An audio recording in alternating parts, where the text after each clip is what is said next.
शो18 में आपका एक बार फिर से स्वागत है और हमारे साथ इस वक्त गिरीश पंकज जी, जो छत्तीसगढ़ के जाने माने साहित्यकार हैं। 100 से अधिक किताबें और 22 वॉल्यूम्स किताबों के देश विदेश में हिंदी को बढ़ावा देने के लिए प्रयासरत लगातार। उनके पास ढेरों सम्मान है। जोरदार स्वागत करिए छत्तीसगढ़ की शान गिरीश पंकज जी की। बहुत बहुत स्वागत है गिरीश जी, बहुत बहुत स्वागत है। और साहित्य पे बात करने के लिए सबसे सही वक्त यही है। बहुत सही कह रहे हैं, बहुत सही कह रहे हैं। क्योंकि मैंने इसलिए कहा कि जिस वक्त आप बात शुरू करें साहित्य के बारे में, वही वक्त सबसे अच्छा है। बहुत सुंदर है, जब जागे तभी सवेरा। जी, मैं ये जानना चाहता हूं, अक्सर लोग मुझसे पूछते हैं कि साहित्य की जरूरत क्यों है। ये लोग अक्सर जानना चाहते हैं कि एक साहित्य क्यों पढ़े, क्या जरूरत है। आज की जो युवा पीढ़ी है वो ये जानना चाहती है। देखिए, साहित्य अगर नहीं है तो मुझे लगता है समाज एकदम गूंगा हो जाएगा, बहरा हो जाएगा। समाज को जगाने के लिए साहित्य एक ऐसा महत्वपूर्ण फैक्टर है जिसके बगैर हमारी सारी चेतना पंगु हो जाती है। इसलिए आप देखिए, चाहे हम कबीर से शुरू करें, भारतेंदु हरिश्चंद्र तक पहुंचे, या आजकल के किसी बड़े रचनाकार तक पहुंचे, उन सब ने जगाने का काम किया है। अभी हमने कुछ समय पहले कबीर को सुना। अब कबीर ने 600 साल पहले जगाने का काम किया। मैं सोचता हूं अगर कबीर न होते हमारे साहित्यिक प्रतिष्ठा में, सामाजिक प्रतिष्ठा में, तो हो सकता है ये समाज बहुत हद तक सोया पड़ा रहता। तो प्रतीक जी, मुझे लगता है साहित्य जगाने के लिए एक बहुत महत्वपूर्ण टूल है। साहित्य अगर नहीं रहेगा तो जिस समाज में साहित्य नहीं है वो समाज अपाहिज जैसा हो जाता है। इसलिए समाज को जिंदा रखने के लिए साहित्य हर युग में महत्वपूर्ण फैक्टर रहा है।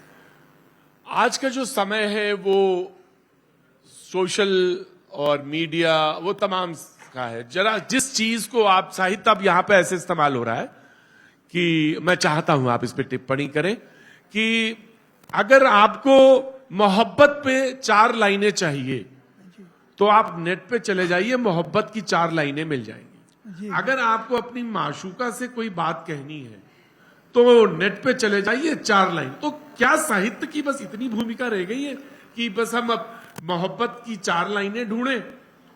और अगर है, उसका भी योगदान है, महत्वपूर्ण है, तो वो जानना चाहते हैं, लोग जानना चाहते हैं। क्योंकि नेट से जितना बस ताल्लुक रह गया। मैं बड़े गंभीर साहित्य की बात नहीं कर रहा हूं।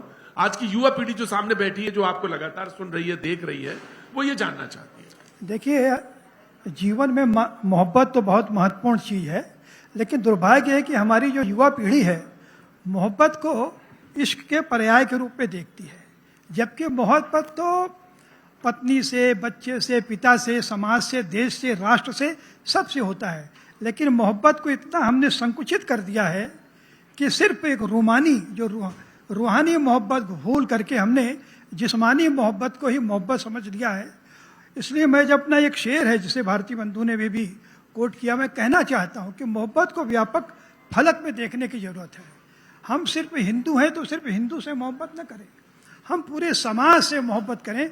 इसलिए मैं अपने शेर में कहता हूं इरशाद कि सुबह मोहब्बत, शाम मोहब्बत, सुबह मोहब्बत, शाम मोहब्बत, अपना तो हर काम मोहब्बत, अपना तो हर काम मोहब्बत, और हम तो करते हैं दोनों से, हम तो करते हैं दोनों से, अल्लाह हो या राम मोहब्बत। क्या बात है, बहुत अच्छी बात। सुबह मोहब्बत। लेकिन मैं सवाल को दूसरे संदर्भ में ले जाता हूं।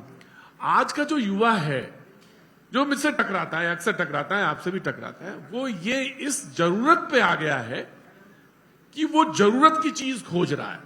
अब जरूरत पे उसको इश्क भी है, मोहब्बत भी है, भाई को भी भेजना, मान लीजिए भाईचारे पे है उसका, या भाई भाई के बीच का प्रेम है, तो वो नेट पे जाके वो चीजें खोजता है। तो ये जो बदलता हुआ ट्रेंड है साहित्य में, एक साहित्यकार होने के नाते आपकी टिप्पणी मांगता है। ये बदलता हुआ ट्रेंड है, खासकर मुझ जैसे लेखक के लिए तो बहुत पीड़ादायक है। क्योंकि जो हमारा उत्तर आधुनिक समय है, जो आधुनिकता का तथाकथित समय है, उसमें हमने मोहब्बत की परिभाषा, साहित्य की परिभाषा भी बदल दी है। अब पहले जब प्रेमचंद, आज प्रेमचंद जयंती है, प्रेमचंद जी ने सब कहानियां लिखी, 300 कहानियां उन्होंने लिखी। उस कहानी में, उनकी तमाम कहानियों में जीवन मूल्य दिखाई देते हैं, संस्कार दिखाई देते हैं। लेकिन अब जो नया ट्रेंड आया है, जो नया साहित्य आया है, उसमें अब नए नए विषय आ रहे हैं।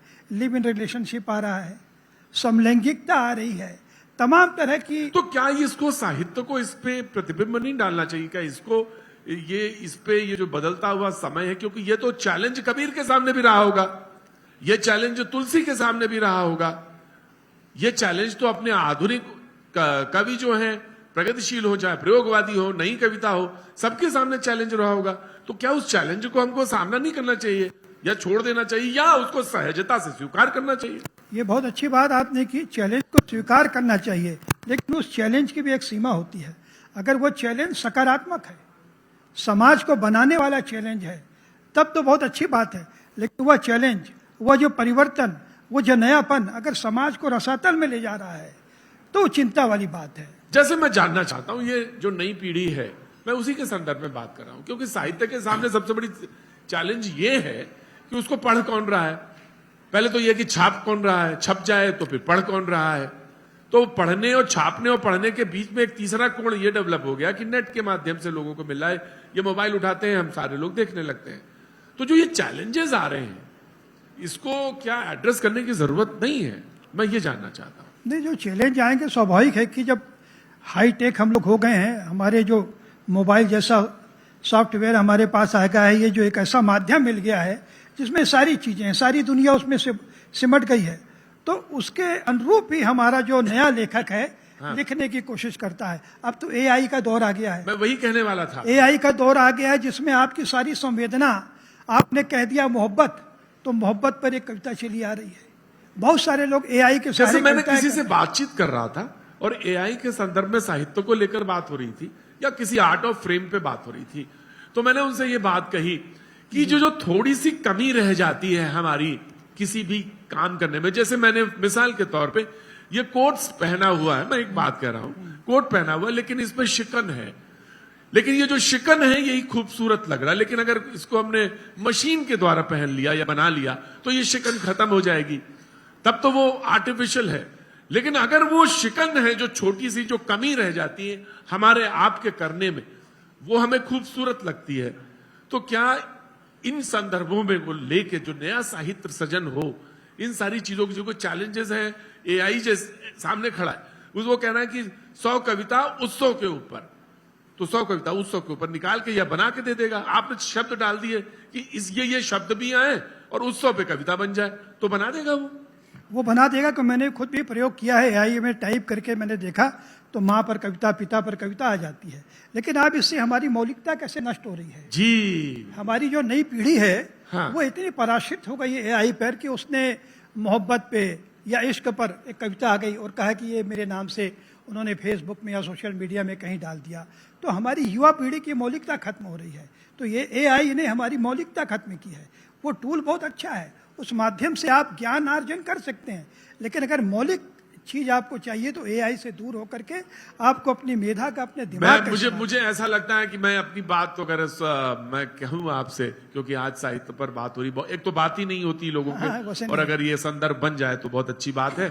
कि मुझे ये लगता है कि एआई सब कर सकता है, कविता लिख सकता है, लेकिन वो सुमित्रानंदन पंत या निराला नहीं पैदा कर सकता। क्या बात है, एकदम ऐसा मुझे लगता है। नहीं, बहुत सही कहा। पिकासो नहीं, वो कंपोजिशन ऑफ फ्रेम्स बना सकता है, लेकिन वो पिकासो नहीं बना पाएगा। बहुत सही, बहुत मेरे मन की बात आपने की। मैंने भी मित्रों से चर्चा में ये बात कभी उठाई है कि न वो महादेवी वर्मा बन सकती है कोई लड़की अगर करना चाहती है, न सुमित्रानंदा या निराला बन सकता है। इसलिए अगर आपको उस परंपरा से अपने आप को जोड़ना है तो एआई के से दूर होकर के अपनी मौलिकता पर आपको, मुझे लगता है कि ये समय के साथ के चैलेंजेस हैं, इसको आने वाली पीढ़ी इसको देखेगी। लेकिन मैं आपके कृतित्व पे बात, आपने मोहब्बत पे नहीं लिखा, इश्क पे नहीं लिखा कुछ। नहीं, मैंने क्योंकि मैं देख रहा था आपने तो गजल भी लिखी, कविता भी लिखी, 22 खंडों में साहित्य लिखा मुझे, और मैं देख रहा था कि ऐसा कोई पुरस्कार नहीं जो आपको नहीं मिला हो, सारी पत्र पत्रिकाओं में छपे आप। ये मेरा बड़ा सौभाग्य रहा कि हमारे मित्र लोग भी बोलते हैं कि आपने व्यंग से मैंने शुरू किया अपना कैरियर, लेकिन बाद में गजलों पर भी मेरी रुचि रही, गीतों पर भी रहा, लघु कथाएं भी मैंने लिखी, कहानियां भी, उपन्यास मेरे 13-14 हैं। तो लेकिन मैं बताऊं, आपने मोहब्बत की बात की, तो मेरी रचनात्मकता के केंद्र में मोहब्बत है, लेकिन वो प्रकट में मोहब्बत के रूप में नहीं है, वो प्रतीकों में आई है। प्रतीक त्रिवेदी आपका नाम है।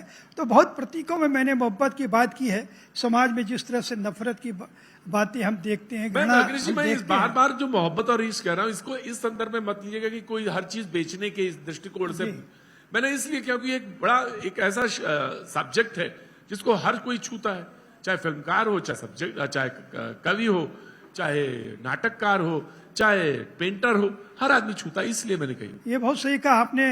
पहले मैं मंचों पर भी जाता था जी, और आप भी जिस परंपरा से आते हैं, तो आपके पूर्वज रमई काका वगैरह मुझे पता है मंचों पर जाते थे। जी। और आज भी हम देखते हैं मंचों पर ये जो इश्क और मुश्क की कविताएं हैं खूब चलती हैं।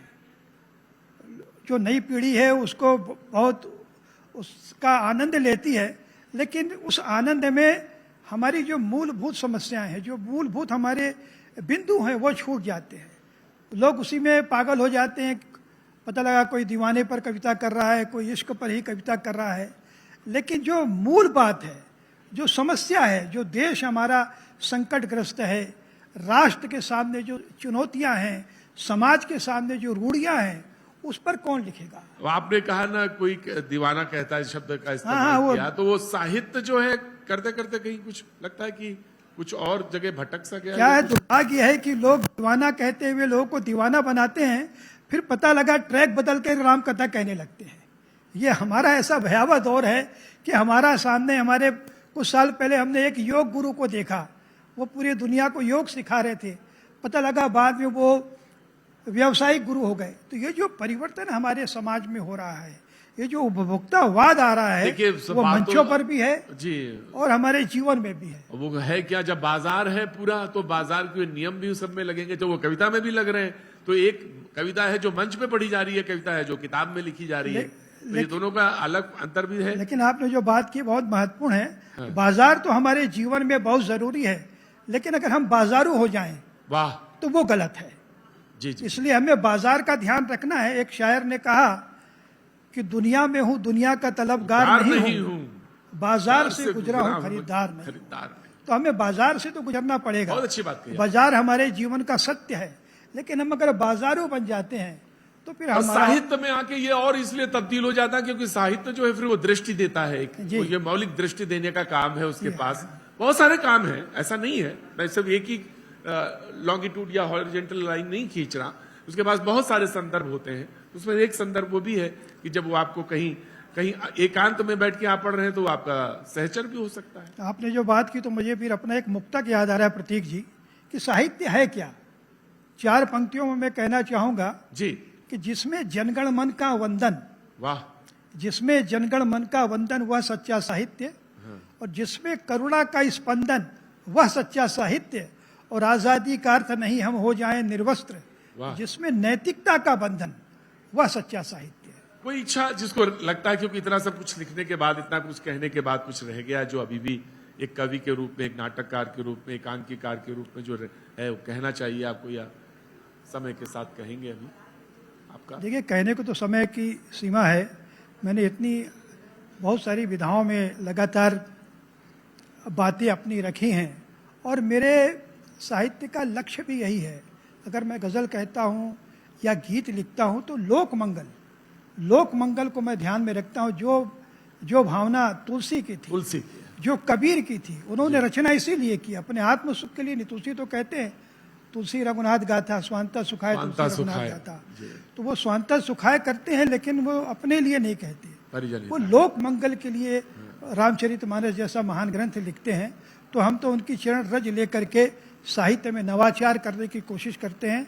और आज भी जो तथाकथित मुख्य धारा है, जिसमें अराजकता है, जिसमें अश्लीलता है, जिसमें अनैतिकता को स्वीकृति है, तमाम तरह की अराजकताओं को स्वीकृति है, तो मैं चाहता हूं कि उस धारा में मैं न बहूं।